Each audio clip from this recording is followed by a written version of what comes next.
All right, grasshoppers.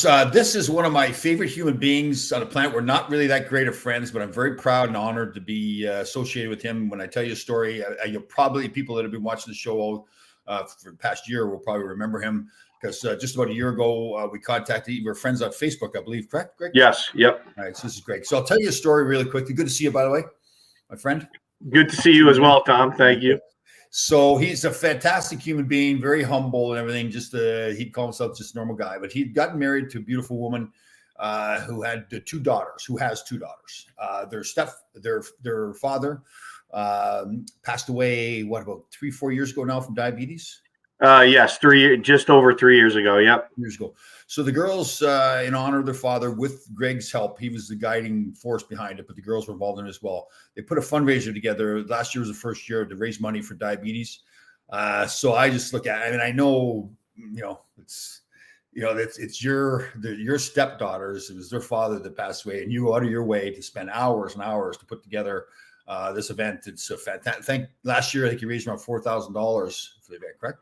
Yes. Yeah. Yep. Good. All right. So there's another one coming up. Going to do the same thing. Last year, was it a baseball or softball game you guys played? It's softball. It's so it's actually a one boy and one girl. But anyway, Callista and Jameson. Callista is a softball player, and she was thinking last year of a way that she could honor her father's memory, and she's very good at softball. She plays a high-level travel softball team. So we thought maybe we'll put together a charity softball tournament. That's right. And we kind of threw it together in a month's time. And we're Facebook friends. So I actually reached out to you on Facebook and asked if there was any way you could help. And much to my surprise, but now knowing you, the great human being that you are, you reached out right away and said anything you could do to help. And so we came on the show last year, and we offered up a chance to be on your web show with Ron Greshner and Larry Melnick. And I think at the time it was maybe Dave Maloney. Yeah, and a bunch of your followers reached out, bought raffle tickets for it. It was one of our best raffles last year. And, it was just amazing, just your support and from your community that follows you. It was fantastic. Yeah, that's great. I'm sorry. It's a boy and a girl then. Yeah, so boy and a girl. He has longerish hair. So it's tough sometimes. Any hair compared to our hair is long hair, right? Oh yeah, and he stays out of the spotlight. His sister's kind of he's a very good golfer, but his sister kind of is more in the spotlight than he is. He likes to be in the background. So. That's right. Because I remember we were laughing about it on the phone this morning. There, it was Joseph Rosario, the fire chief, I think, in Pelham, New York. We give him a call. We give him a hard time. He's a great, fantastic human being. He's big into hockey and everything. He's got a grandson, I believe, that he spends all kinds of time with, helping him coach. I've seen him in events. He coaches a team. He had me in the locker room one time a couple years ago at some event, and he's a good guy. We call him the walking heart attack. I think he's cleaned up his act a little bit because he was telling us how he eats sausage and cheese at 2:00 in the morning. So of course I had to really jump on that all over him. I think we told him, we said, listen, here's what you do: blend up the sausage and cheese, put it in a needle. Go drive to the hospital, get up on the hospital bed, plug all the equipment, and then shoot that stuff right into your veins there, so you clog your arteries up. Yeah, he was fantastic. He actually reached out right after we were on the last time, and he bought quite a lot of tickets, which was amazing. And ironically, he told me, he said you were one of his favorite players, that he loved watching the show. And he was like, I really hope I win. And then on that day, Jameson was picking all the bags, and he pulled his name out. And when I saw that, I was like, that's cool. Amazing. Because, I'm a diehard Ranger fan, and I have a lot of friends because I still play hockey that are Ranger fans. So they were all in the raffle too, because they were like, any chance they could get, they watch your show all the time.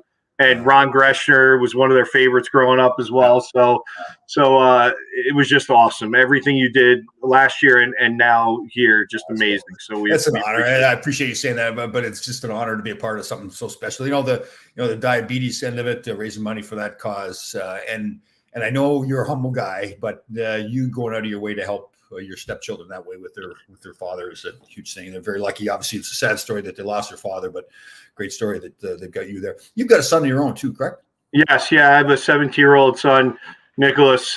He's got way more hair than both of us, but he plays golf, basketball, and baseball. He lives about 2 hours north of me, so we're trying to get him down for the event this year. Last year, unfortunately, they were starting up basketball at the time, so he wasn't able to make it. So I'm hoping this year he can attend and help us out. So super. Okay, again, so the date of the game is what now? It's November 20th. It's going to be going on from 8 a.m. to 8 p.m. at the Hudson Valley Sports Dome in Milton. It's the second annual Strikeout Diabetes Classic in honor of James T. Birkenstock. These raffles, especially your raffle, we're going to probably do around 6 p.m. That day. We're going to try and do it Facebook Live. This way, anybody that's not present can see who was picked and see if they win. Just if you want to follow along, we have a Facebook page. It's still under last year's name. I never changed it. It's called the First Annual Strikeout Diabetes Classic in honor of James T. Birkenstock, and that's Birkenstock like it's spelled like the shoes, like the sandals or whatever. So I'll grab that and repost that on my site too, so people can see that. So yeah, good. Yeah, and we're doing it to raise money for juvenile diabetes, like you mentioned earlier. Callista and Jameson's dad passed away a little over 3 years ago from diabetic shock. So they want to raise awareness around diabetes and especially juvenile diabetes. So last year we raised almost $4,000 or at $4,000.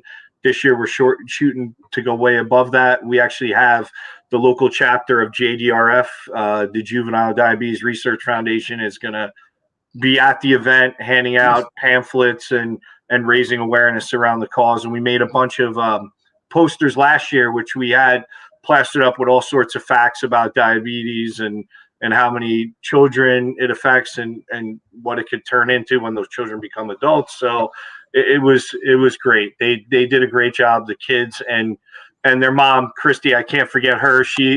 Without her, she was a huge part. And we're joined at the hip because we both take on a lot. She's a school teacher, so she's doing so much on her own end that this is like a second job for the both of us and for the kids. But it's been great to see the impact it has had for JDRF. So that's fantastic. And I understand diabetes isn't all because of being overweight or poor conditioning. Yeah. There's a lot of people that are in good shape are diabetics too. But I'm just such a big believer, because of my healthy lifestyle, that we can help eliminate some diabetes by just educating people about how important it is to be healthy and eat well and exercise and all that stuff. And again, I don't want to paint the picture that's all the diabetes is, but it's a big part of it. So, all right. So we've got, and I don't want to overcommit them, but I hear that Colt Knorr is going to sign something.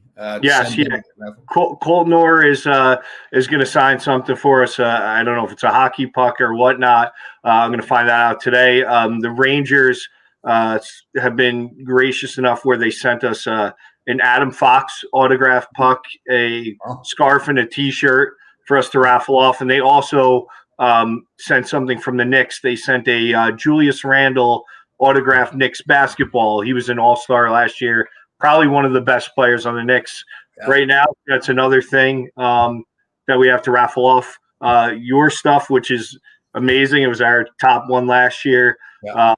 We have you can, if you want to tell a little bit about what you're going to get. These cards, these 8x10 cards by the Rangers. I'll sign one of these that they can raffle off to. Now, the funny thing about this is you really get a kick out. The picture on the back, that still is me, but they might see a little bit something different on top of my head. So it's funny when we go to events, they give these out to little kids and everything, and the kids will be walking away from the table when I've signed it, giving it to them. They'll look at the back and they're going to the mother or the father and going, "That's not him. That's not him at all," because I've got no hair in my head now. So pretty funny. So we've got that. We've got off, and then we've got a signed stick here that I have signed. It's what a Ranger stick. Where is that there? It's signed. So we'll raffle that off as well. Awesome. And again, I'll try to grab as much other stuff as I can. Again, I'm hoping we can get Mr. Greshner there to. He's right across here, so we'll get him to sign something. Trying to get him to buy a juicer. Maybe if he buys a juicer, we'll get him to sign that. Get him healthier. Great cause. So again, all this can be November 20th, and we can. And again, I'll post that on my site too. The second annual. James Birkenstock, but again, I'll post the whole thing. Yeah. I'll send you the link as well. And so people, and what town are you in again? Where the game is? I'm in Marlboro, New York. The tournament's going to be held in Milton, which is the next town over, at the Hudson Valley Sports Dome. Good. It's called. I've been there too. That's pretty cool, I'll tell you. Yeah. And so now with the COVID restrictions, many people want. There's no limitation on how many people. No, there's no limitation because we're well under. We're well under the capacity that they're allowed in the dome. I think they're allowed to have something like 500 people because of the size. And we did it last year just to be COVID safe, because I know some people were worried. It's an 8-team tournament, so we have 4 teams come in, play 2 games, then they exit the dome, then the next 4 teams come in. So at one point in time, there's only 4 teams, and that's basically 2 fields worth of games going anyway. So we kind of keep it limited in there, but it was very good last year, but there's no restrictions this year like there was in the past. So is it just a fun tournament, or you actually have a winner that you picked? We have a winner. We actually won last year. Ironically, our team is pretty well known in like the softball circles, where the Empire State Huskies is our organization, and we won last year, and I'm an assistant coach. The head coach, a man by the name of Chris Rowan, actually presented Callista with the plaque. So instead of, they have like a wall of fame where we train for the organization. It's like a dome, a smaller dome. So they usually put all the championship trophies on that. So instead of taking it to the wall of fame, he actually gave it to her to keep in memory, because it was the first one. And the girls really played all out last year to win it on her behalf, and she played outstanding as well. So. You know what? You're helping so many kids by doing this. I know it's your stepkids primarily, but so many kids see that and be a part of it and think, the dedication. It's a great cause like that. Put extra effort into it and win the game and all the things you get from it. So that's fantastic. I like that. I like that a lot. Yeah, it was great. It was there was a nice write up in like the local paper, and Callista's not much for words, but she was like dumbfounded by the moment.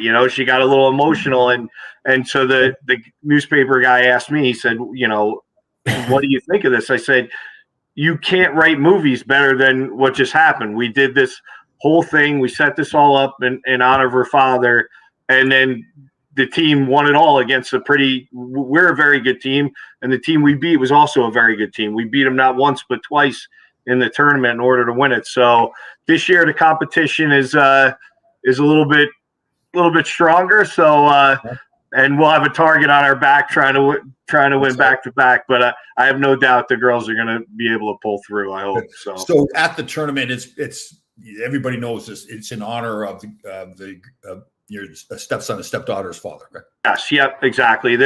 We have a lot of posters that we made up with some pictures of them with him around, like we had him hanging up around the dome last time. So it was awesome. We sell T-shirts. I don't know if you could see over here behind me. There's a T-shirt that's like one of the ones.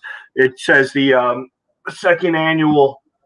It's just the logo from it. It says the second annual Strikeout Diabetes Classic in honor of James Birkenstock. So we have those that we sell, and a lot of the teams buy, and a local place that happens to be our neighbor called the Supply Captain. They make those shirts, and they give a portion to charity from the sales of the T-shirts as well to JDRF. So it's been great. The community's been great. We've gotten a lot of donations and a lot of, kids that I've coached that have played with Callista that come back and help us out, like on the day of, like whether they're doing raffles or checking people in, whatnot. It's been a great support from the community and everybody. So that's fantastic. That's really good.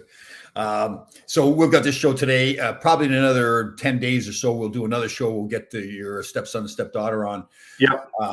Make sure you tell your son that I apologize calling him. Oh yeah, no, it's it's all right. It's all right. What are their ages again? So your son is 17. My son's 17, and they're 15-year-old twins. So yep, they're 15-year-old twins. So they're my son's a senior, and they're both sophomores in high school. So and how's your son doing at school? He's doing very well. He's going to Alfred State next year up in upstate New York. So good. Yeah. And so your stepson and stepdaughter, how are they doing at school? All three are phenomenal students. Callista being the top one, she's got like a 99 average, and the other two have like low to mid 90s. Oh. But she's got a 99 average, so she's the brain of the bunch. You know, it's funny. I just years ago I had coached. I volunteered to coach the Greenwich High School hockey team, and the reason I bring that up is they've come back to me now. The head coach of the women's team lives in the same condominium complex as I do, and she contacted me, asked me to be her assistant coach. So I'm going to be the assistant coach this year of the Greenwich High School girls team. I can only do part time, but as much time as I can. But I bring that up because when they asked me to be the men's coach, it must have been 15 years ago. I had to go get my grades from high school and everything. And so my sons are pretty good in school too. And they couldn't wait to see my grades. And I didn't think I didn't think they were that bad, but they were embarrassing. They were terrible. I was like, what? I can't believe I was that bad. It does remind me too, because I was being recruited to go play college hockey, and Brown, which is obviously a very prestigious school, contacted me. They wanted me on the team, and I sent my grades in. I'll never forget. I can't remember the coach's name, but I'll never forget him calling me up, and he was so nice. He said, "Tom, listen, we'd love to have you on the team, but with these grades, there's just not a whole lot we can do with you right now."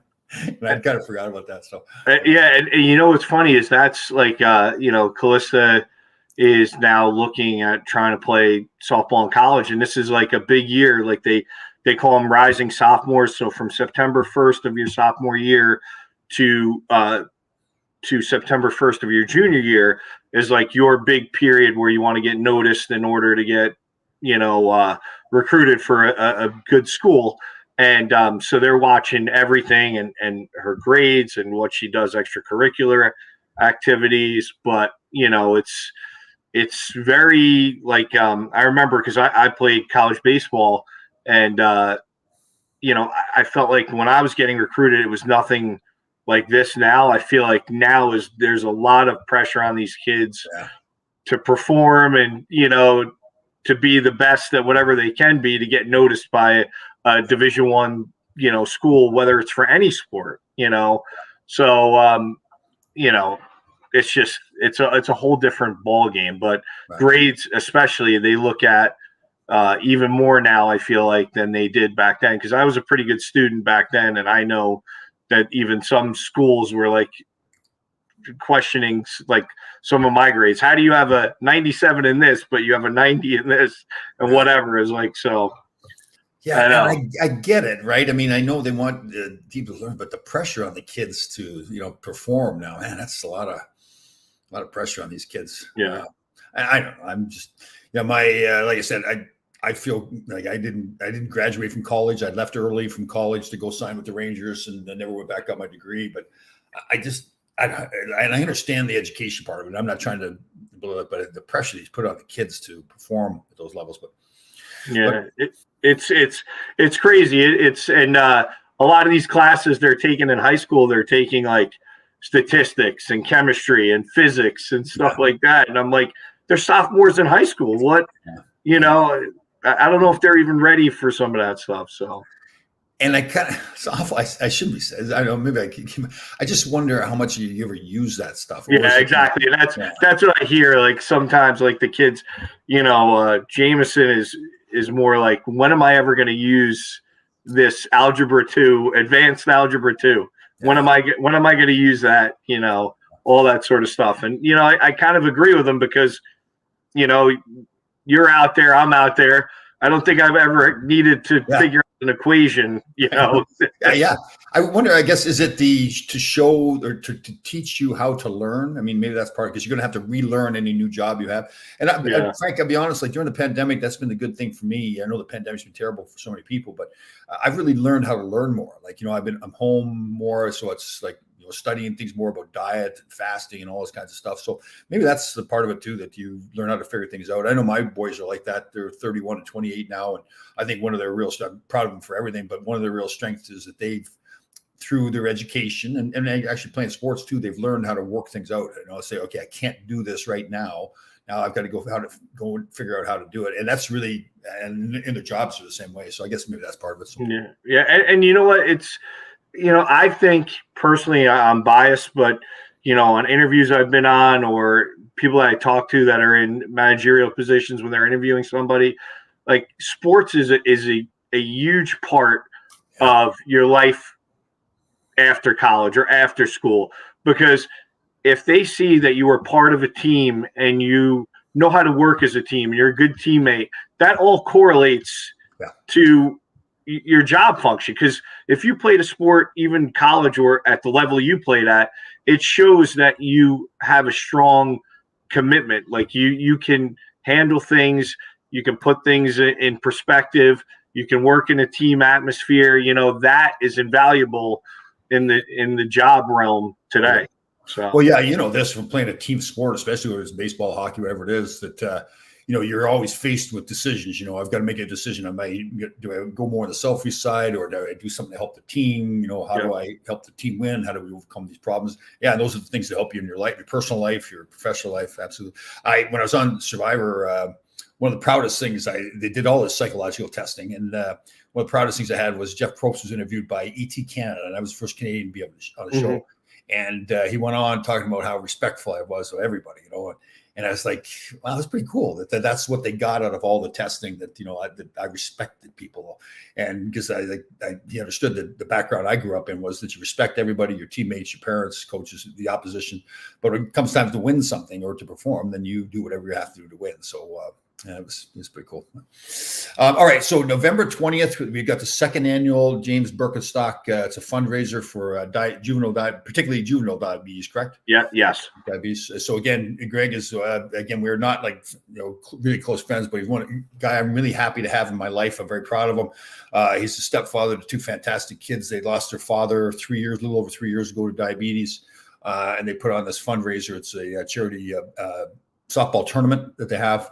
And you can go online and get this too. Again, I'll post on my Facebook page, and I think I can post it on Instagram as well, more details about the event. And we'll have another show like this with the kids on probably about 10 days. So again, I really mean that, Greg. You're a fantastic human being. Really happy to have you in my life. You do a lot of great things. So good job. Thank you, Tom. And I got to say, there's nobody, no sports star or celebrity I've ever met is a nicer guy and more down to earth than you. So Tom Laidlaw is the real deal for everybody out there. I haven't had the pleasure of meeting him. So we appreciate it. And I will get you that link, and everything will be up on the site. And like you said, whoever we're going to do the raffle again. And if someone wins, they get the chance to come on with you. Yeah, definitely. So we get it like we did last year. The raffle will be held, and whoever wins that raffle will come on our Thursday afternoon show with typically it's Ron Greshner, Larry Melnick, James Patrick, myself. Maybe we'll get a special guest on or something. Again, last year we had a fantastic human being. Joseph Ruggiero was on. He's a fantastic man too. He's a fire chief in Pelham, New York. So we'll do that again, and we'll raffle off. I've got a stick here, a signed picture of mine. Hopefully get Greshner. Colton Orr is going to get something signed too. So we'll try to get as much stuff as we can. So great job. We'll get together probably about another 10 days to promote this again, but really looking forward to being a part of it again. Thanks, bud. Thank you again, Tom. I really appreciate it. My pleasure.